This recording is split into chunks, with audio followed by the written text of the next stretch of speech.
Assalamualaikum warahmatullahi wabarakatuh anak-anak. Apa kabar hari ini? Semoga selalu bahagia dan selalu semangat untuk belajar ya. Hari ini kita akan belajar tentang surat At-Tin ayat 1-8. Nah, untuk capaian pembelajarannya, setelah mempelajari Quran surat At-Tin ayat 1-8, anak-anak dapat memahami pesan pokok yang terkandung dalam Quran surat At-Tin ayat 1-8. Anak-anak, tahukah kamu arti At-Tin? Mengapa disebut surat At-Tin? Surat At-Tin adalah surat ke-95 dalam Al-Quran yang terdiri atas 8 ayat. Surat ini tergolong surat Makkiyah, yaitu surat yang diturunkan pada saat Nabi Muhammad SAW berada di periode Mekah atau sebelum hijrah. Nama At-Tin diambil dari kata pada ayat pertama di surat ini, yaitu At-Tin yang artinya buah tin. Tahukah anak-anak apa saja pesan pokok dari surat At-Tin? Mari kita mulai memahami pesan-pesan pokok yang terkandung dalam Quran surat At-Tin ayat 1-8.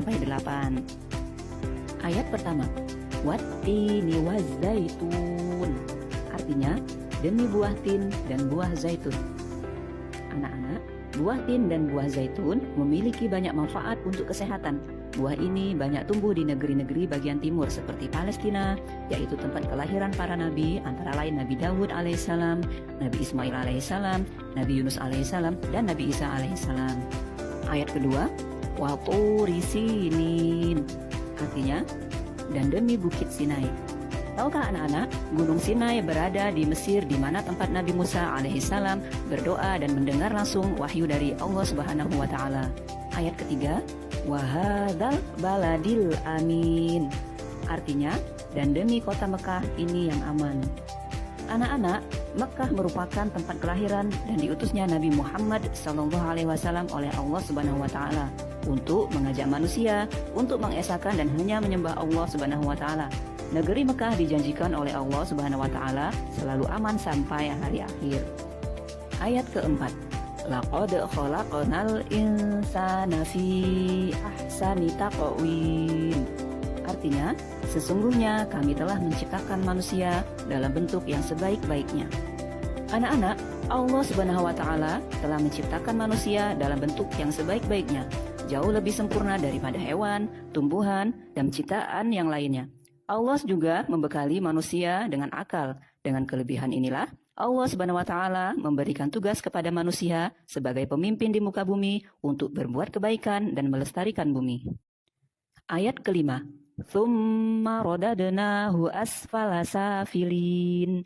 Artinya, kemudian kami kembalikan dia ke tempat yang serendah-rendahnya atau neraka. Anak-anak, apabila manusia durhaka kepada Allah Subhanahu wa Ta'ala dan tidak menaati utusannya, maka manusia akan dikembalikan ke tempat yang serendah-rendahnya, yaitu ke neraka. Tubuh sempurna yang dilengkapi akal, namun bersikap durhaka, tidak akan menyelamatkan manusia dari azab Allah Subhanahu wa Ta'ala. Ayat ke-6, illalladzina amanu wa amilus salihati falahum ajrun ghairu mamnun. Artinya, kecuali orang-orang yang beriman dan mengerjakan amal saleh, maka bagi mereka pahala yang tidak putus-putusnya. Anak-anak, orang yang benar-benar beriman dan mengerjakan kebajikan atau amal soleh akan dibalas dengan pahala yang tidak ada putus-putusnya dan diselamatkan dari azab Allah Subhanahu wa Ta'ala. Ayat ke-7, fama yukadzibuka ba'du biddin.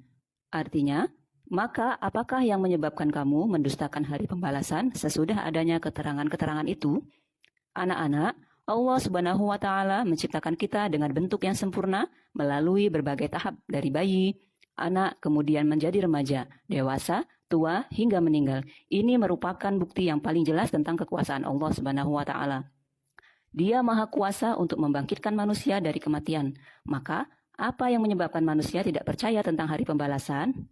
Ayat 8. Alaihissallahu biahkamil hakimin. Artinya, bukankah Allah hakim yang seadil-adilnya?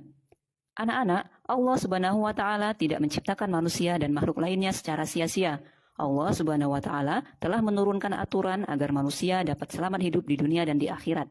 Dia akan memberi balasan dengan adil, yaitu memberi pahala kepada orang yang taat dan memberi hukuman kepada orang yang bersalah.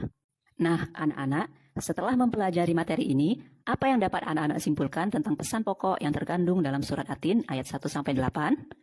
Mari kita simpulkan bersama. Beberapa pesan pokok yang terkandung dalam Quran Surat At-Tin ayat 1-8 antara lain: 1.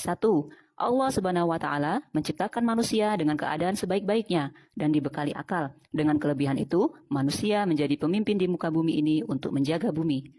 Kedua, semua ciptaan Allah Subhanahu wa Ta'ala di langit dan di bumi merupakan tanda-tanda keberadaan Allah Subhanahu wa Ta'ala sebagai Sang Pencipta dengan kekuatan dan kekuasaan yang dimilikinya. Yang ketiga, kita harus senantiasa beramal saleh karena kita percaya akan datangnya hari pembalasan. Dan Allah Subhanahu wa Ta'ala merupakan hakim yang paling adil untuk membalas semua perbuatan yang telah kita lakukan. Demikian pelajaran kita hari ini. Semoga anak-anak bisa memahaminya dan dapat menerapkannya dalam kehidupan sehari-hari. Assalamualaikum warahmatullahi wabarakatuh.